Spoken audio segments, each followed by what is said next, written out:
Hey. Time for another Out of This World story from rSpace. Some people are just built different, by which I mean built entirely out of audacity, delusion, and a sprinkle of main character syndrome. Today on rSpace, you gotta serve the karma piping hot. Up first, this is real life, and in real life, actions have consequences. Am I the a-hole for serving divorce papers to my ex at his job the day before he thought he was coming back home? I'm sorry, this is really long. Backstory. I, 59 female, was married to my now ex, 57 male. We'll call him Ed for 10 years. Together for 13. But originally met him 40 years ago as teenagers. He was in my circle of friends, but we never dated. We used to live in Florida, but when I was 19, I moved back to Michigan, where I am originally from. 27 years later, I went back to the city in Florida where I used to live to visit friends. I ran into Ed while on vacation, and we began talking on the phone daily. 3 months later, he left Florida and moved in with me. 3 years later, we were married. Not my first, but his first.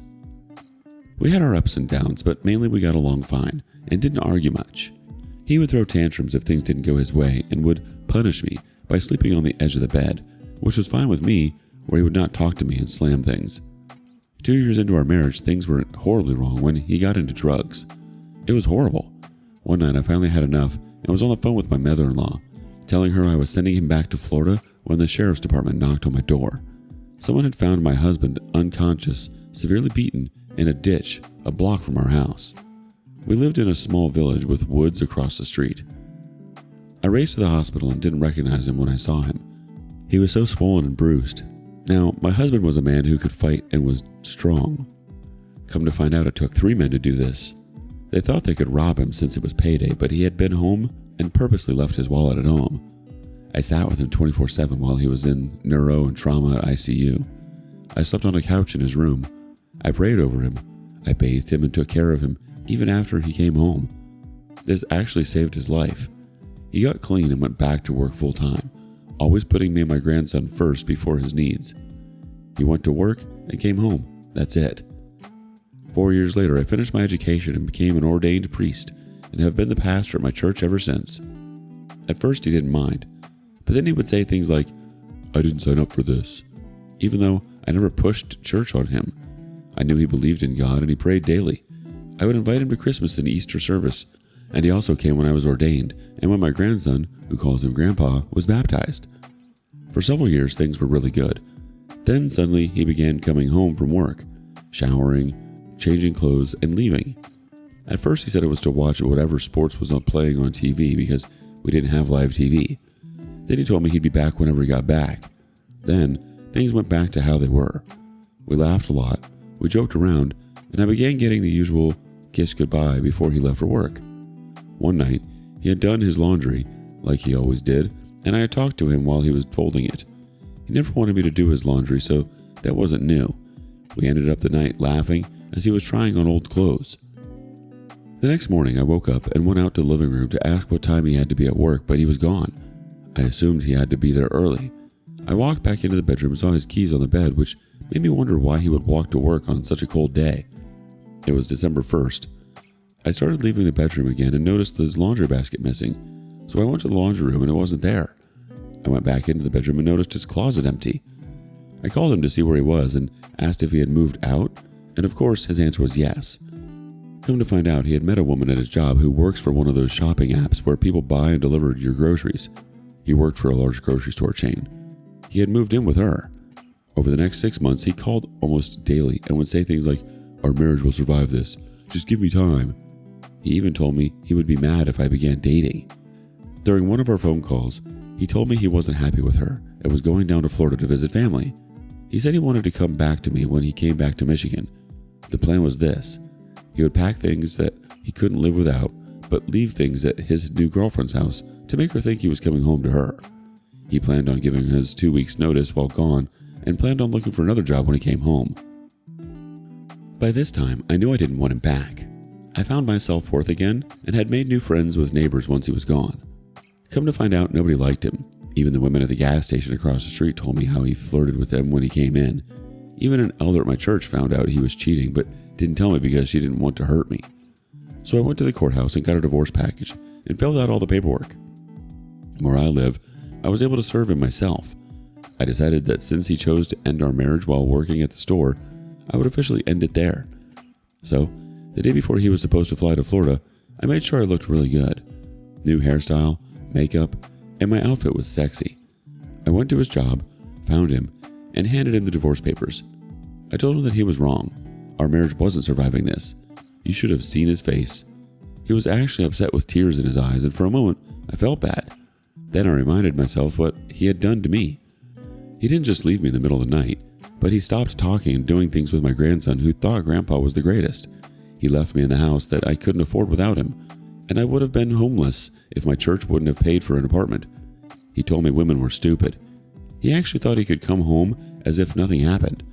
That was one thing he said to me on the phone because I never brought up the past. Last week, 6 months after our divorce was final, my car was repossessed.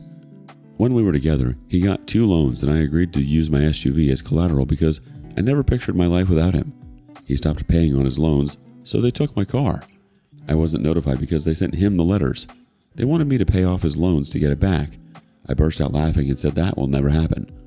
So, my question is, was I the a-hole for serving him on the way that I did? Let's see what the community thinks. First up, wow, I can't believe he would still try and say the marriage would survive from the phone at his girlfriend's house. Not the a-hole. Another person says, wow, the audacity of guys like him. I can go cheat, but I'll be mad as heck if you do. And her serving me divorce papers totally blindsided me. Our marriage will survive. Ha, Rich. Like his marriage to you was his say alone, not the a-hole.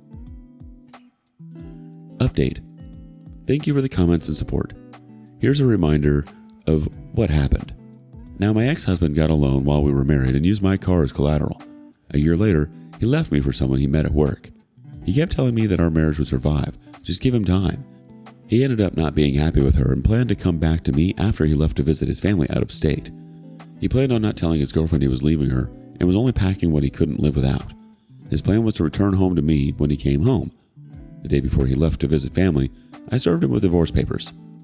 2 weeks ago, my car was repossessed and the bank wanted me to pay a car off $3,000 of his 2 loans that he stopped paying on, $5,700. I was willing to pay my car off, but told them I'd never pay for his loans, and they refused. Here's what happened since my post. I found out where my car was being held at, 2 cities away. When I went to their website, I discovered that it's also a location where they sell the repossessed cars during an auction online. They hold it every Monday for 24 hours. I called and asked if I could have my belongings out of it, and they said yes. When I arrived, they had my things in a bag, including my license plate. I registered online, and this past Monday began bidding on my car. I ended up buying my car for $2,700. When I showed up to get my car, the people laughed and said I'm not the first person to do this. I put my plate back on and came home. Now, I know the bank can still come after me for the balance, but I honestly don't care if it hits my credit report. I don't use credit cards, and in October, my daughter closed on a brand new house. I had no other bills except my cell and utilities. I'm now living with her and my grandson. I was lucky enough to have enough time in to retire when my muscular dystrophy began causing more health issues, and that money goes to my other bank. My mother-in-law was happy to give me his new address, so I can sue my ex for my half of her income tax return that he kept last year. She's even having us, me, daughter, and grandson, stay with her when we visit Florida during my grandson's spring break. She's still calling Ed's girlfriend Teresa, Trina, Tracy, everything except her name, which does start with the letter T. I love this woman.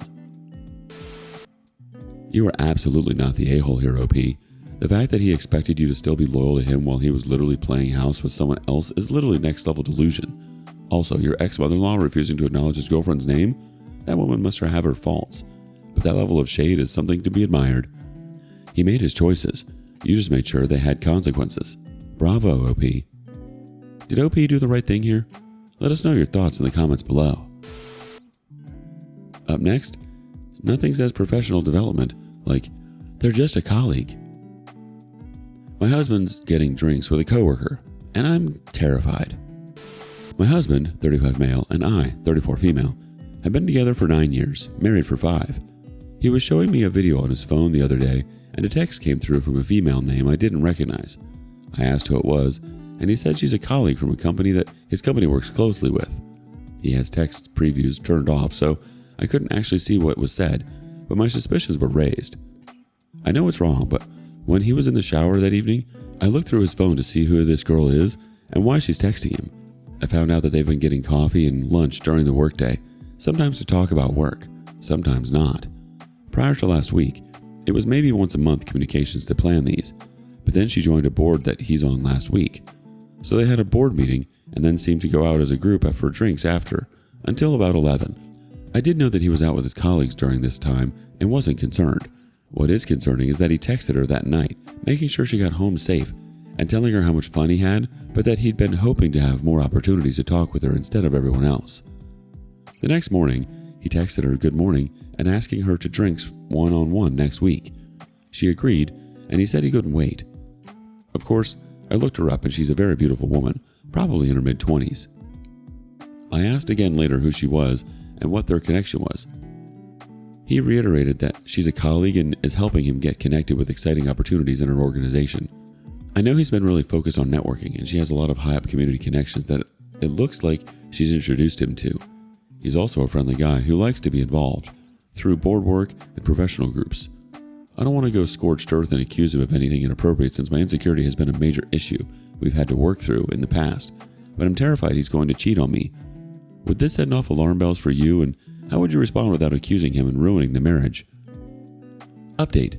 Well, you all were correct. I continued to monitor his texts without saying anything, and he continued to be flirty, texting her good morning, telling her how he couldn't wait to see her, and how happy he was to hear from her throughout the day.